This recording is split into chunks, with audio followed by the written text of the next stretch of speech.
Hello, welcome to the Dr. Kirsten Show. I'm your host, Dr. Kirsten Lauritsen, and today I have Megan Blacksmith with me. She is one of my coaches, past coaches, mentors, someone that I learned and got trained in neurolinguistic programming through her. And I'm thrilled to get to have her with us today. This is going to be such a fun episode. Like, who knows where we're going to go, but it's going to be great. I just know it. So, Megan, welcome. Thank you for having me, Kirsten. I know there's so many things you and I could talk about, so it will be great. I know. Who knows where it's going to go, but it will be great. Excellent. I would love for you to introduce yourself a bit. What do you do? All of the how'd you get where you go, where you got to today, and your background. Anything you want to share? Absolutely. Yeah. I like to share a little bit of the path to how I got where I am, just because it's been quite the not so straight path. And I think a lot of people resonate with that.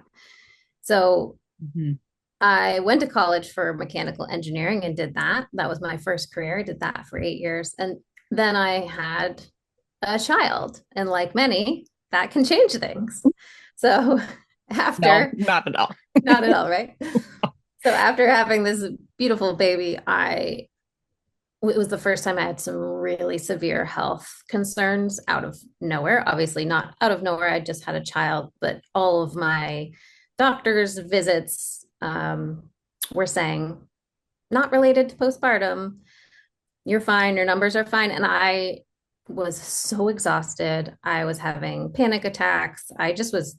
I'd never experienced any of this. Now I have a small child and I'm experiencing this. So I'm like, this can't possibly be how it is because I know lots of people have more than one child, and there's no way I would do this in this way again.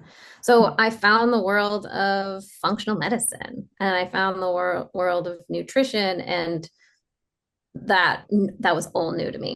So I'm like, oh my gosh, what you put in your body matters, what you put on your body matters, what you think matters, right? It just opened up this world, as you know, Yeah. of really seeing the world holistically. And after finding that, I recovered my health very quickly and felt amazing. And I was like, I cannot believe this is a career and I want to do the person who helped me. I'm like, I want to do that.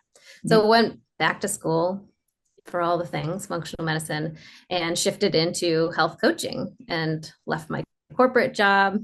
Everyone said, don't do that. And I was so excited to do that. I was so all in doing that that I actually, in that very first year, surpassed my engineering salary. And I was like, I think I can do this. I think this can be a real thing. Yeah. And then over time, as you've experienced, started attracting more and more complicated cases of, hormone imbalances or brain chemistry. And there became a pattern of people who are willing to do all the things, everything, all the things, anything that I tell them to do, so compliant. And yet nothing's shifting. And it didn't add up. And so over time, I would start to see a pattern as we talk. People like to dump and tell me everything. And as we're talking, I'd realize, like, oh, yeah, there was just this event when they were 5, or something really, an intense emotional event, or some really, really strong belief around how they need to be safe, or it's not safe to be a different size in their body, whatever. And as we're finding this, I'd be like, great. I think we just discovered why your body's not safe to heal, Yeah. but I didn't have a tool for it. Yeah. So I was like, hopefully we found it. And some people that was enough. And many others was like, cool, now what? Mhm. And so I went to NLP training, neuro linguistic programming, for personal reasons. I went to have tools, honestly, just for my marriage, for forgiveness of my husband and some events in the past, resentment I could not shift. And as I'm learning these things for me, I started to realize that these are the exact tools that we're missing for the health coaching clients, and went back all excited implementing them, realizing like people are now having shifts in their labs, shifts in their levels, and they were doing the same things, taking the same things, but we had changed their beliefs, changed their subconscious.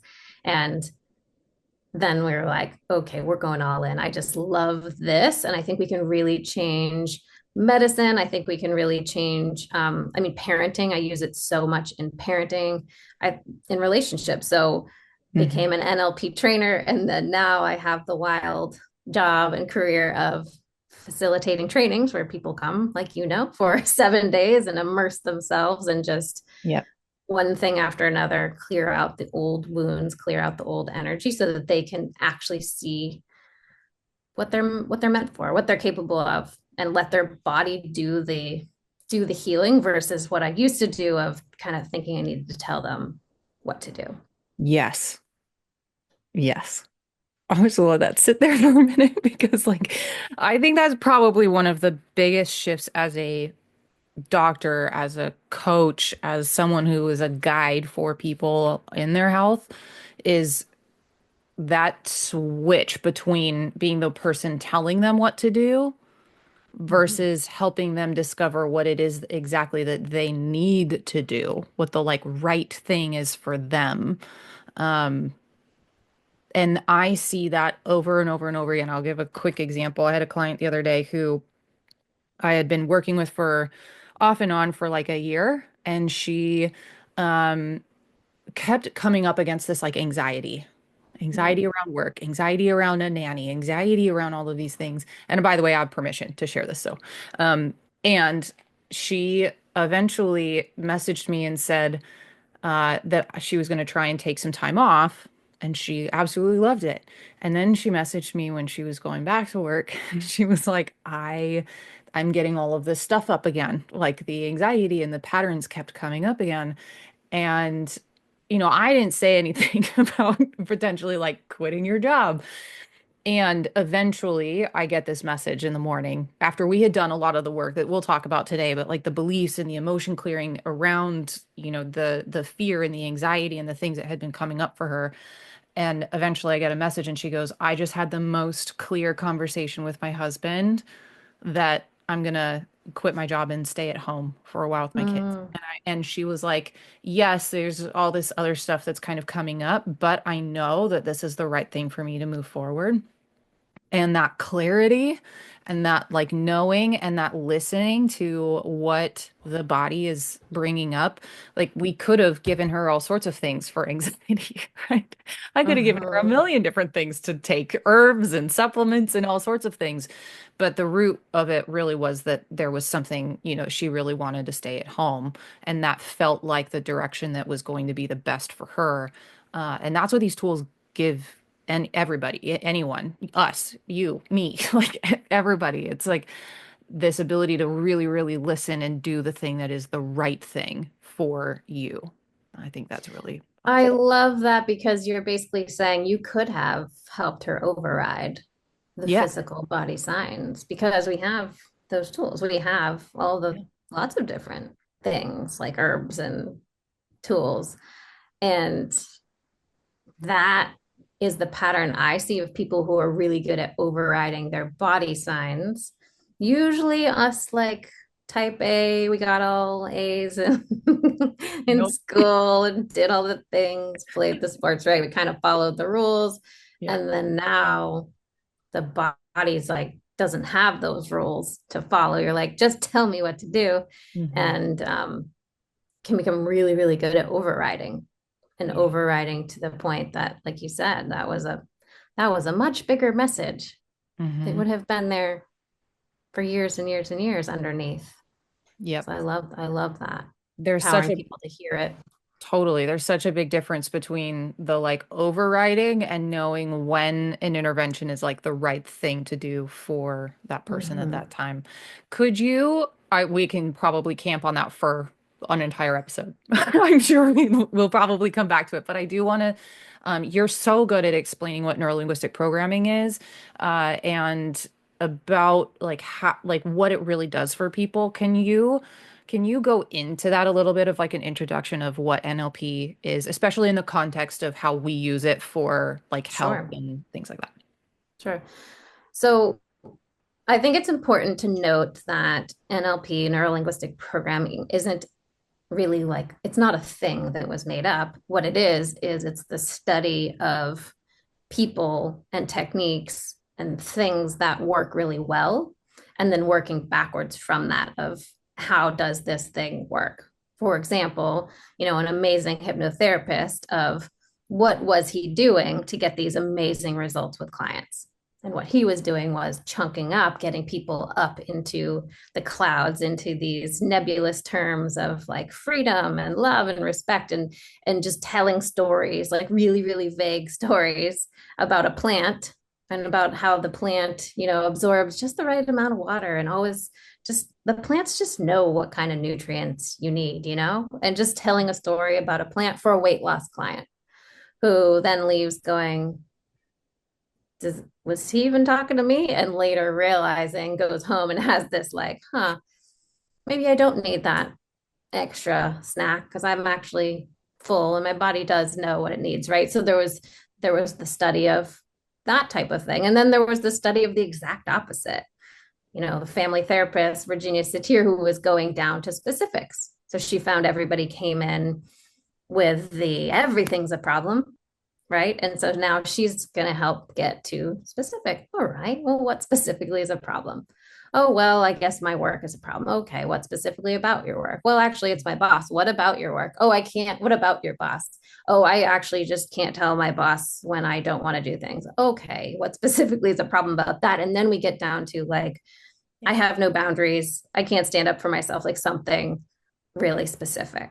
Yes. And then we have the option of both. We have the super high chunked up and then the really low specific. And then when we go between both of those and help a client go between both of those, we actually help them go into a hypnotic state and their brain can solve their own problem, right? We're going up and down and sideways and reframing and Yeah. using things like metaphors. So it's the study of language and how language, so the neuro, meaning the mind, neurotransmitters in the mind, and then linguistic being language, and then programming, that we really are programmed for everything we believe, every strategy we use, everything we think, everything we feel.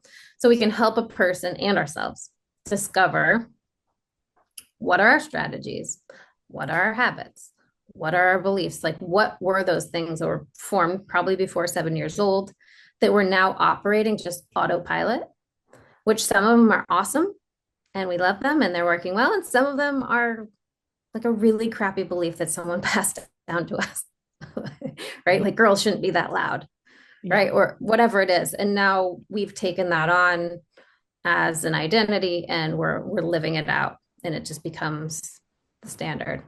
So we're using language to help discover when a person speaks, to help discover what is it that they've decided about the world, their model of the world. And then we're using language to help that person break out of the box they've put themselves in, to Yes. shift, like, okay, you at one point decided that you are not good at this, or you're not good enough to have success, or blank, fill in the blank, you're not a good mother. And that was a decision you made with a certain amount of information that you had at the time. And the amount of information you had at the time was probably when you were much younger and you didn't really know all that much. So, what if we decided something new? And so, as you know, there's lots of different tools of getting into the subconscious, getting into a hypnotic state to actually shift into a new belief in a way that your conscious mind is not fighting you. It's going directly to the unconscious where these are held.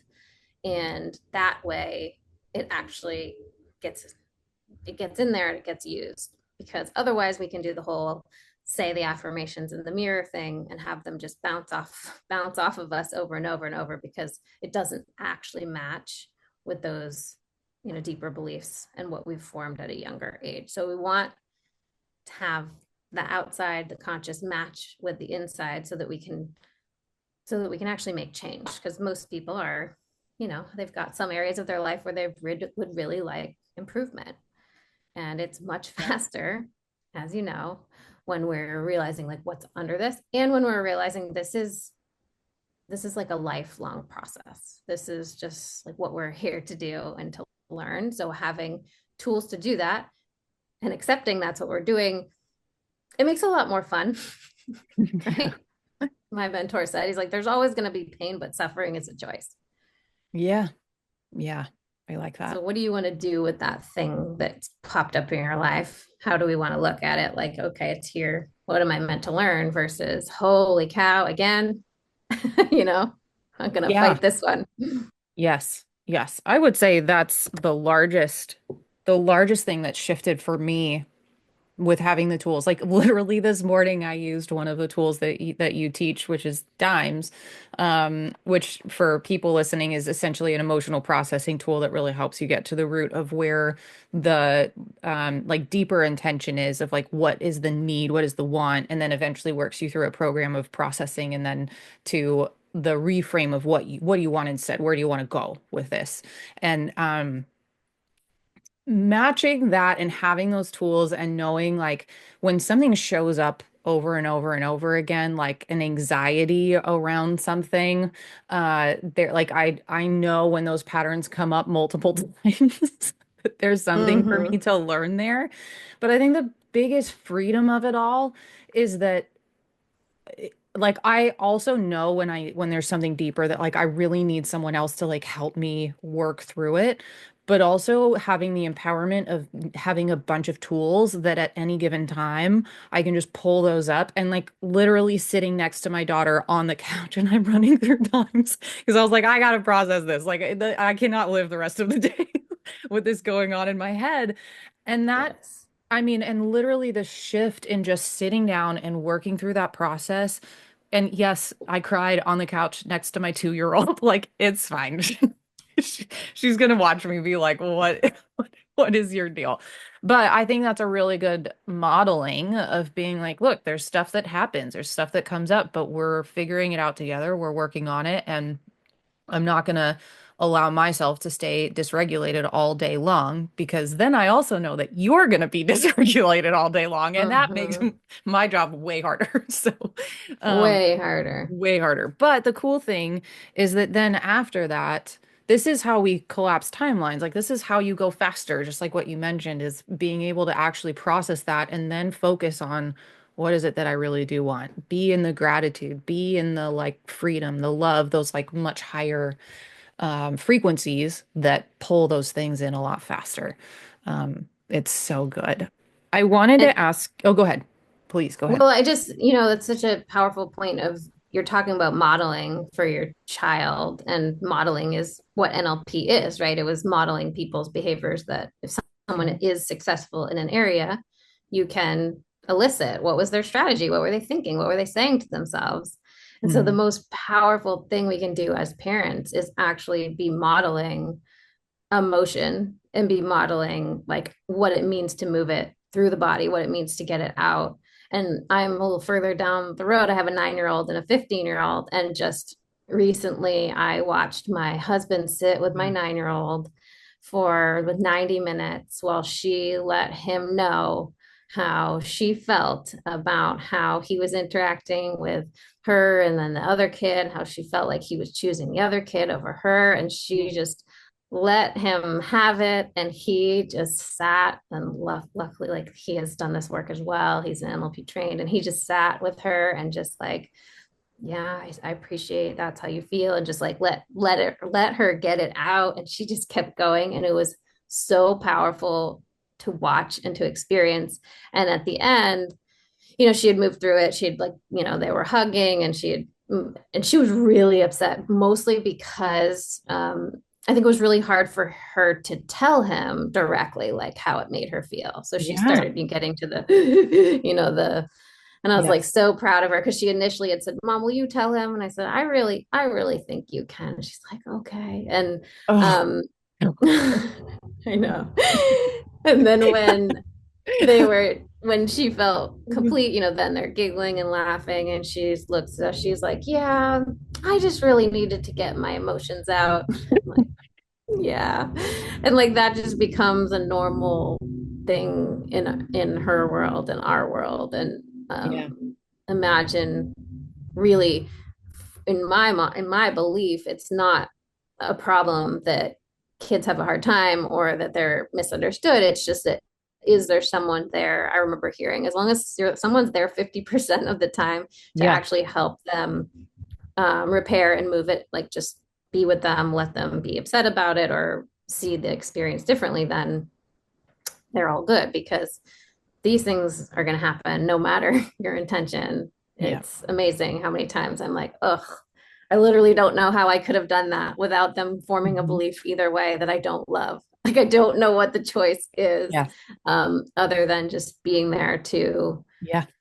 realize, like, okay, and knowing enough. I'm sure this happens to you. I'm like knowing enough about this and working with adults, going back to stuff Yeah. so often, and Yeah. I'll be watching something real time. I'm like, oh yeah, that one just got downloaded to the subconscious. It's I'll one just of the hardest things, put honestly. that right in And she's your only book. two. Yeah.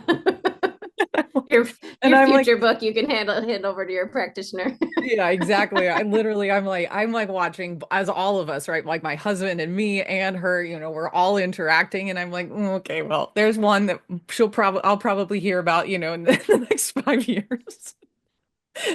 So true. It's good to know you just cannot avoid it. So I'm like, don't even worry or bother because just get the tools for you, get the tools for them because Hmm. so many times I'm like, oh, I don't even know what I could have done to have that not be misinterpreted either direction. Yeah. Yeah. Oh, always my favorite one that you guys always said was parents are doing the best they can with the tools that they have. And that was by far one of my I stick with that even for myself all the time. Yeah. Because it's true for a large majority, of course, but Yeah. the I wanted to point out a story because both you and I have worked with James Wedmore on a business standpoint, and one of the things that pointing out patterns of people who've been successful. This is something that I think is really cool when you understand the linguistic part of neurolinguistic programming. Is that and this is I would say that there might be even some people listening to this who are not like coaches. They don't necessarily work with people per se in um, a capacity of like coaching based in Hmm. some sort of one-to-one or helping people with something, but this is the power of having it regardless. Like anybody can get certified in NLP. um For sure. I mean, and the tools are so helpful too in like corporate settings and when you work with other people in close proximity of any kind. But I was reading an email that he wrote and he that James Wedmore wrote, and he said there's like one, it was very specific, so I'm probably going to botch it, but he said something like every successful person that I've ever known or that has like created a what X figure, let's say six figure, seven figure plus business, there's been one thing that they have all said and with a very similar tone. And he said it was that they knew they were going to be successful. Hmm. I think a lot of people without the training would read that email and kind of like gloss over a lot of the things. With us, like with the way that NLP works and like being certified and like looking for those kinds of patterns, you you catch those things.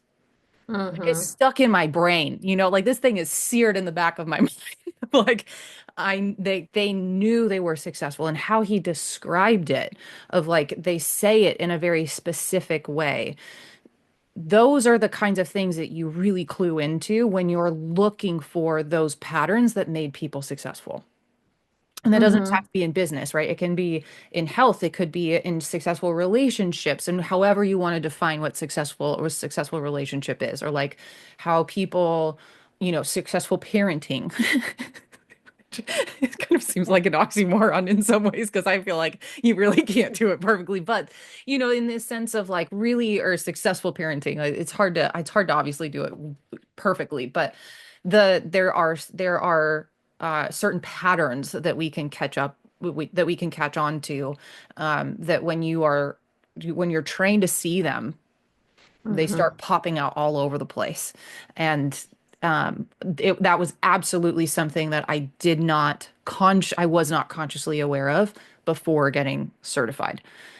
I felt like Yeah, that. I don't think I was either of how much of like how decided you are and what your certain level of certainty of Yeah. whether something will happen. I have a friend who's a police officer, and when someone was interviewing for the job to be a police officer, they asked like, well, where do you see yourself in, I don't know how many years, but where do you see yourself in the future in 10 years or something? And he said, and this was to the police chief, and he said, I see myself with your job. Which is like an interesting thing to say in an interview of like he was just about to start like on the lowest level. Yeah. And so it got around the station of this person's like certainty of like I'm gonna take your job.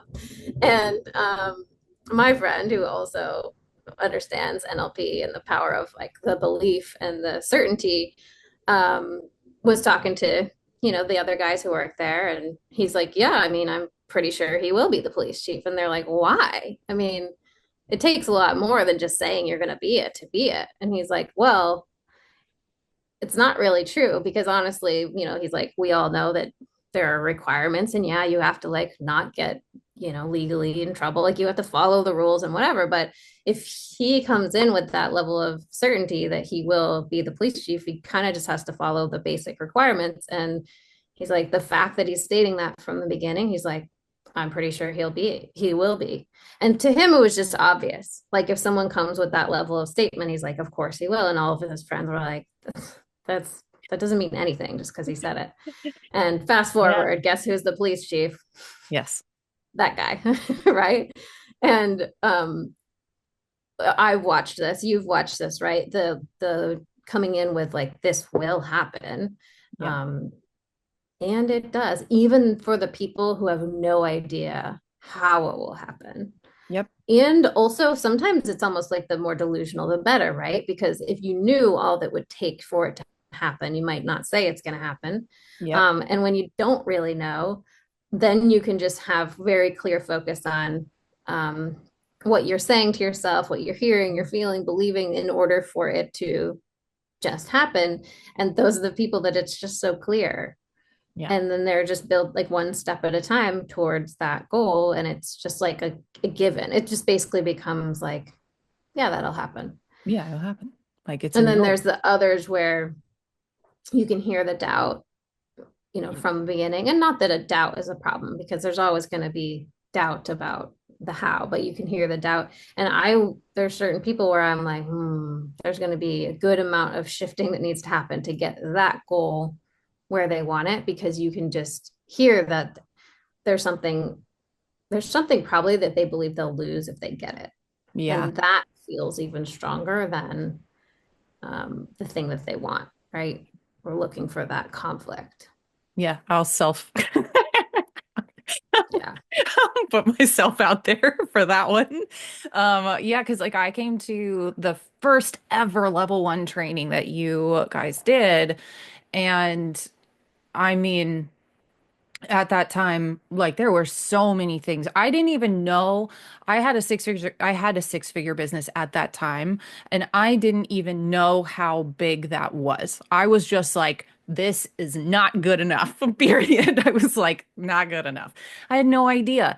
But I also had so much doubt. I had so much like burnout and so many layers of um I mean there were I can't I mean what we spent like 3 years going through all of it together. Like I mean there are just so many things. But I do want to speak to that though a little bit because the getting to that level of certainty of knowing and that just like I'm going to do this. Oh, it was kind of like the Iron Man. We talked about this one time where I was like sitting at the table with you and somebody else and I was like, "Oh yeah, you want to do an Iron Man? Like you sign up for coaching, you do these things, you just work through the stuff, and then boom, like eventually you sign up for the race and like, cool, you're done. You did it. You're an Ironman. And reflected back to me by you guys was like, mm, I would have a lot of other things to work through Yeah. before I would have that like certainty and identity of like that athlete identity of Mm-hmm. like, yes, I can just go do an Ironman. That really sat with me because that's when I realized how important this work is, especially when we know like we want to heal. We know we want to do some big things or we want to create some big shifts and moves in our lives. Like transformation, you talked about that in the post that you mentioned. Some people don't think it's real. But when we Mhm. want to change or shift something like dramatic or even on the smallest scale, and we have any sort of like doubt or that what we're going to lose on the other side, that is a huge piece that has to be worked through in order to Mhm. get to that, that really good, like deep knowing. It becomes like a part of your identity that, like, yeah, I'm going to be the police chief. Yeah. I know. Yeah. I'm gonna do That the just Iron Man. Just do it. I'm gonna do the Iron Man. It's great. But that, I know you're very open about, okay, there were a Yeah, lot of things to work through for you personally. And yeah, you, Kirsten, were the person that you did always have that certainty, especially the way I saw it, of this future thing will happen. I don't quite know how or when or whatever the next goal was.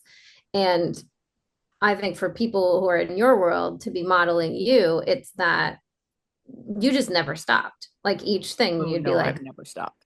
right. So it's like, okay, well, there's the little hurdle, and now I will do Yeah, this, and now I will learn this. And okay, there's another hurdle. I mean, I always, when we were, actively doing a lot of coaching, I'd be like, see a message from Kirsten. I'm like, I cannot wait to hear what's happening. Because I mean, it was either these huge, huge wins repeatedly, or maybe there was something, but it was always like through the lens of like, I know this is leading me somewhere.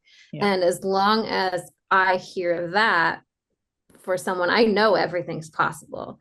But as soon as we're really, really fighting for our limitations and retelling the old story, right? Like, I really, really need somebody to know that thing that happened 10 years ago, and we yep, cannot drop it. yep, Um, Obviously, until the person has the tools, we have a lot of compassion. And then if they're still going to hold on to it, we just have to ask, like, what is this doing for them yeah, to hold on to this story, right? Like, what is what is that doing? yep, Um, because they wouldn't, it's always something protecting them, and they wouldn't hold on to it because why would we want to? yeah, But there is a difference between people who are willing to turn and look at it yes. and the ones who really want to stay in the victimhood. Yeah, that's such a key point. I think even to the theme of what we've really been talking about of like what really helps someone be successful in any form is like following those patterns and those tools. And it's that willingness to be like, okay, I'm gonna face this. I don't know. It like you said, there will always be pain, but you choose whether or not you're gonna suffer. It's like Mm-hmm. it's true. I mean, and sometimes it is really painful. Like I will not sugarcoat anything, but like, I mean, this is not the easiest stuff to do. And I am very Yeah. respectful of people who are like, yeah, I'm just not ready for that. Like, Yes. yeah, okay, like fine. Like I know, like if you're not ready for it, you're not ready for it. And like you knowing that is the best thing. Um, and that some people will probably never be ready for it either. And Mm-hmm. that also gets to be okay. And for the people who are, that, I mean, it's not always easy, but when you face it and when you move through it, I mean, it's kind of like the carrot on the other side, you know? And Yeah. I think I always stayed focused on when I make it through this, I know that what I'm working towards is going to be better. And it always was. It always was. I mean, and I would say that still with the reality check of like, I had periods there that were like months and months and months of like not having a new client or, and like really having to like make it through some really tough times. It wasn't always Yes. like it's better and better and better and better and look at all of these amazing Correct. things that are happening, which they were always amazing, but there was also still times where I was like, why is this not happening? Like why do I not have what I want yet, and I have learned so much about how each individual has a very specific journey, and Mm. that we like this is literally in like my charts, like human design, gene keys, astrology charts, like all of them. Like, um, I want things, I will force them to happen. I will try to force them to happen in my own timeline, literally as fast as Hmm. possible. And Yeah. that is one of my main things in my chart that's like the learning to let go of that, of allowing for it to happen in the timeline that it is meant to happen and still doing the work that shows up. Hmm. That is, Hmm. I would, okay, like I know I didn't actually expect to share this part, but like I would say that has absolutely been one of the hardest things to learn and work through, of still holding true to that fact that like this is going to happen, like I am gonna get there. Healing, I mean, healing endometriosis, migraines, like I'm going to do this. Like I am not gonna live my entire life with painful periods. Like I know it's possible. I know that other people have done it. I'm gonna do it. Hmm.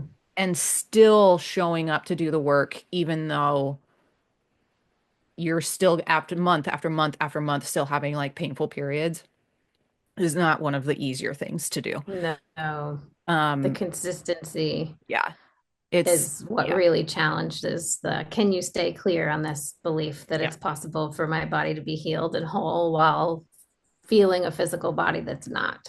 yeah. And that's where these tools though help so much. They help so much. And I would say even this, like the high level mentorship and coaching that can come along with these tools as well, is that by far, and I started incorporating this into my own practice as well because of you guys and how you modeled it. But like you, it was so helpful to like be in it one day and be able to send you a message and be like, what's happening? Yeah. Like, everything is like not how, it was a mess. It was like, and whatever it was that was coming up for me, and having that high level mentorship of being like, okay, like let's break it down. Let's figure out what's going on for you here. It wasn't just about the one-to-one time, but it was about that support throughout the whole time, which I would say was one of the most impactful and biggest things that I saw change for me, because it allowed me to we're talking about habits, right? It allowed me to develop a habit of, instead of overriding and ignoring and bypassing and being like, I'll just address that at a later time. Just Hmm. go down here. And allowing me to actually face it and be like, okay, this is what's coming up for me today. And by far the ability to, like dimes, I said today, like I literally did one of our processes, and that that is the main habit that has served me so well. Um, that I would just speak highly of the trainings and of the coaching and all of those things, because that level of guidance and support is, I think, ultimately what we all really need and want when we're going through something that we know is like big. I mean, health stuff, autoimmune, Yeah. all of those big things. I don't know what you would have to Well, say, but and like having other people around you who are just speaking the language of, yeah, I'll say of transformation. I know that's broad, but just speaking the language of like, what are we learning from this thing right now that's really right. frustrating? Or just whatever, speaking the language so that it helps you realize that I'm on the same path as you. We're all figuring this out. And I've just been realizing recently that because I surround myself, like you, with a bunch of people who do this kind of work, and it's kind Mhm. of rare at this point that I'm around people that aren't. And I was around people recently that aren't, and watching the patterns of what probably most people are doing in their lives and seeing a mirror of things I used to do, like people pleaser tendencies and just the need to, like, I guess it would be maybe martyr type roles. I was watching this and going, oh my God, I used to live that way.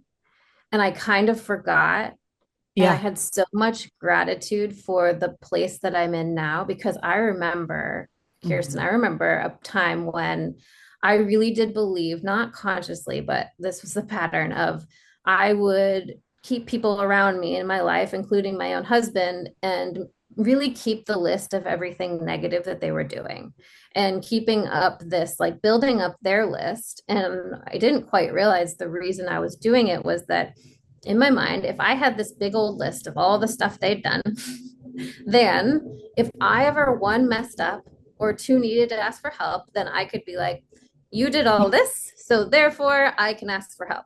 Yeah. Even saying it out loud is just insane to me now. And Yeah. as if I couldn't just, as if I just wasn't worthy of, can you help me? But to Right. the point that I remember explaining this to my husband at one point, this is what was going on in my mind. And I said, for example, I needed a ride to the airport. This is like 10 years ago. I was like, I needed a ride to the airport. And in my mind, I hadn't really done much for him. I hadn't driven him. I just hadn't really helped him much. So I felt I couldn't ask. And he's like, um, I am your husband and I am willing to drive you places you need to go. Just It's like kind of written into the. for no reason other than you want to go there and I can do it. Right. And I had this whole like, no, that's not safe because Yeah. now I'm going to owe you.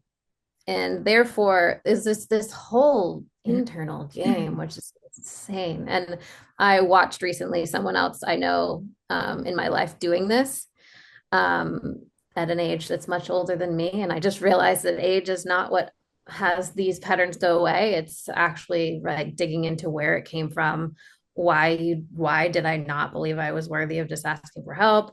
Why do I believe that I need to have bad things happen to me so therefore I can ask for good things, right? Like these Yeah. deeper beliefs. And it just was so nice for me to see and recognize that I am not there anymore. And a Yeah. few other things really have come out recently about like productivity and worth, and just watching people around me just really do and do and do and do all the things just to stay busy, to allow themselves to say like, okay, I did this and therefore now I'm worthy. I'm not saying it that way, but the actions.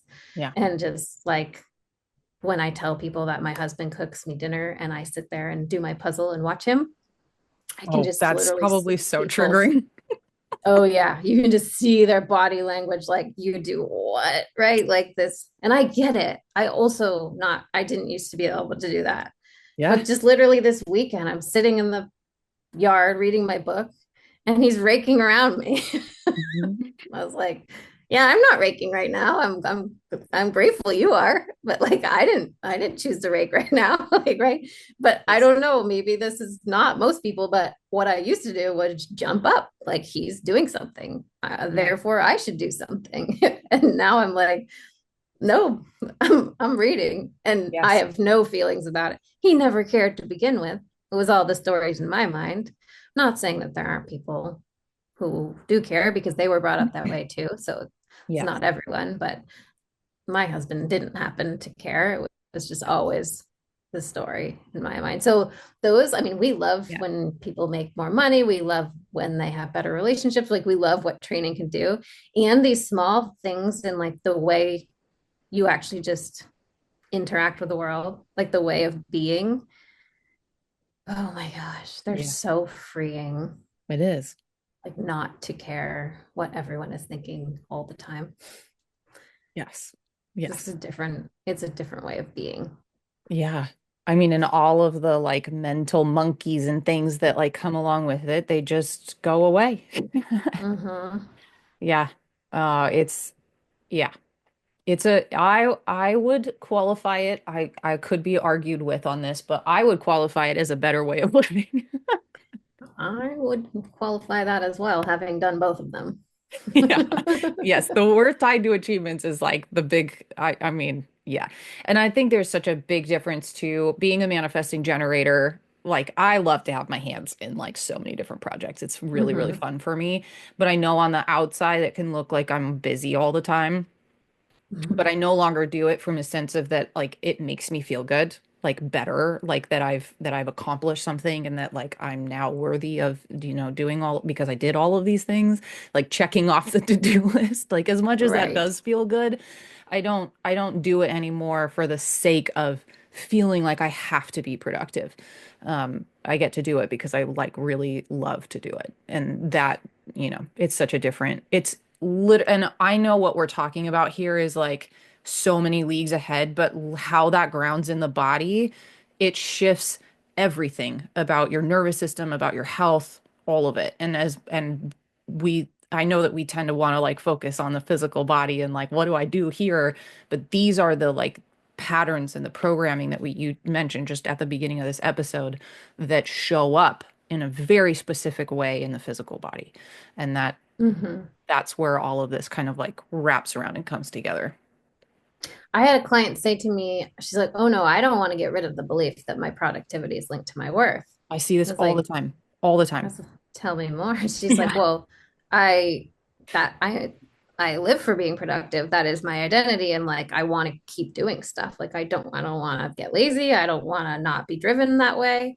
Yep. And the more we talked about it, the more I was like, I am all for you doing things and being productive and creating. That is awesome.